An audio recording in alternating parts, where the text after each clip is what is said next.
you probably noticed I don't feel about that war the way we were told we were supposed to feel about that war, the way we were ordered and instructed by the United States government to feel about that war.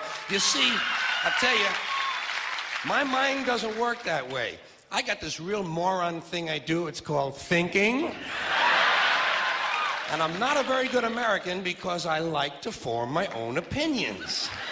I don't just roll over when I'm told to. Sad to say, most Americans just roll over on command. Not me. I have certain rules I live by. My first rule, I don't believe anything the government tells me. Nothing. Zero. Nope.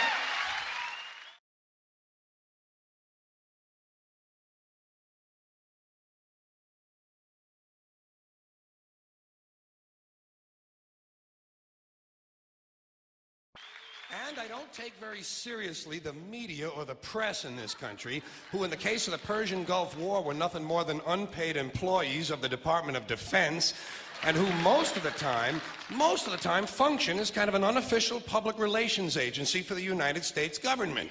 So I don't listen to them, I don't really believe in my country, and I gotta tell you folks, I don't get all choked up about yellow ribbons and American flags. I consider them. Now, to balance the scale, I'd like to talk about some things that bring us together. Things that point out our similarities instead of our differences. Because that's all you ever hear about in this country is our differences. That's all the media and the politicians are ever talking about, the things that separate us, things that make us different from one another. That's the way the ruling class operates in any society. They try to divide the rest of the people. They keep the lower and the middle classes fighting with each other so that they, the rich, can run off with all the fucking money. Fairly simple thing, happens to work. You know, anything different, that's what they're going to talk about. Race, religion, ethnic and national background, jobs, income, education, social status, sexuality, anything they can do, keep us fighting with each other so that they can keep going to the bank. You know how I describe the economic and social classes in this country? The upper class keeps all of the money, pays none of the taxes. The middle class pays all of the taxes, does all of the work. The poor are there just to scare the shit out of the middle class. Keep them showing up at those jobs. Education. Politicians know that word. They use it on you. Politicians have traditionally hidden behind three things: the flag, the Bible, and children. No child left behind. No child left behind. Oh, really? Well, it wasn't long ago you were talking about giving kids a head start. Head start, left behind. Someone's losing fucking ground here. But there's a reason. There's a reason.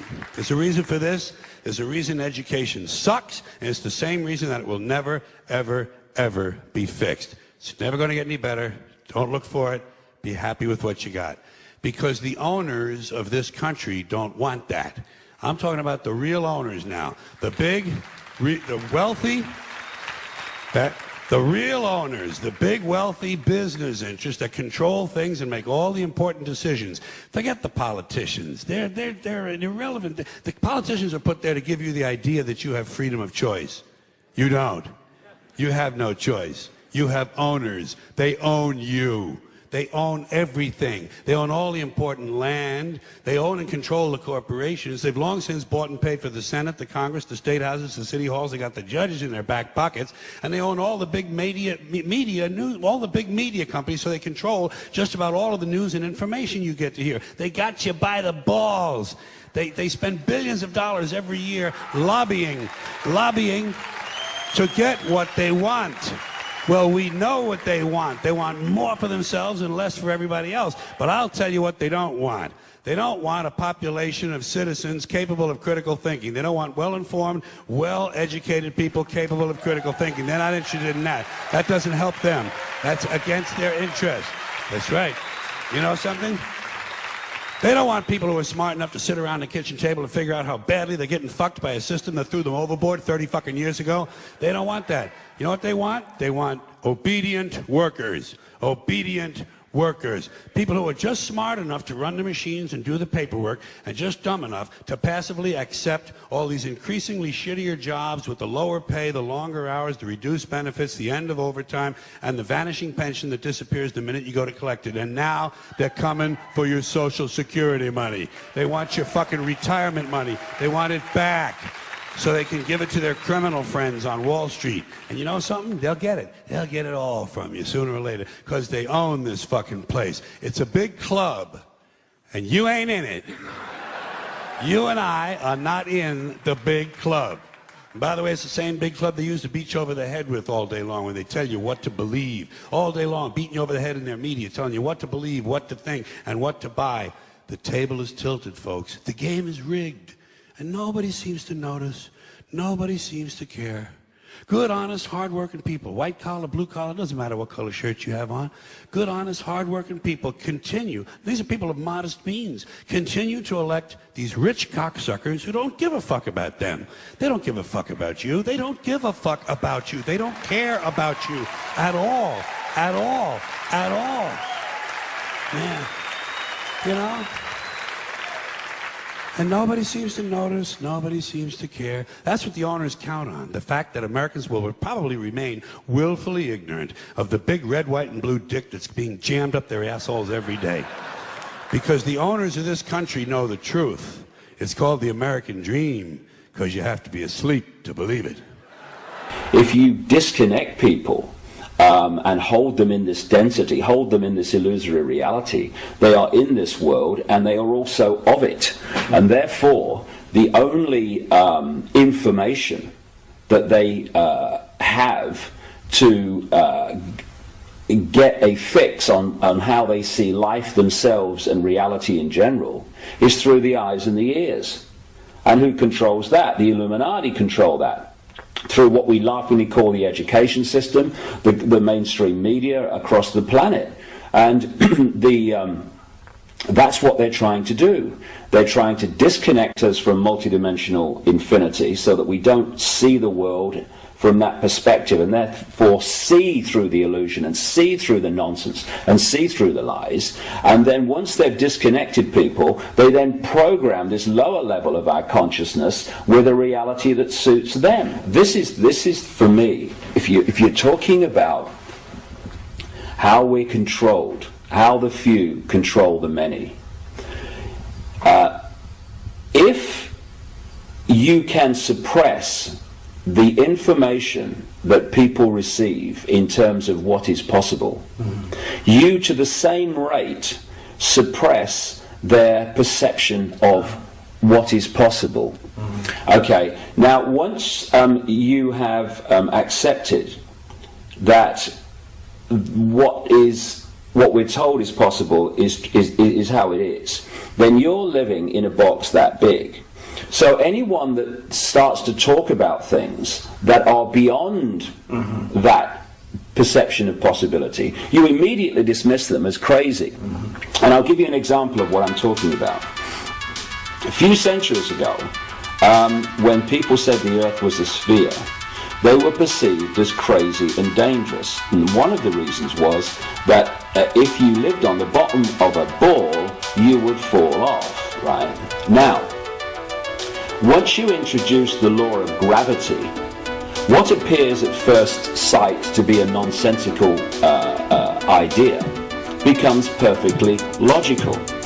However, if you suppress at that time knowledge of the law of gravity, then people are going to dismiss the truth because they can't perceive that the truth can be possible.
give new shape and momentum to this new world order.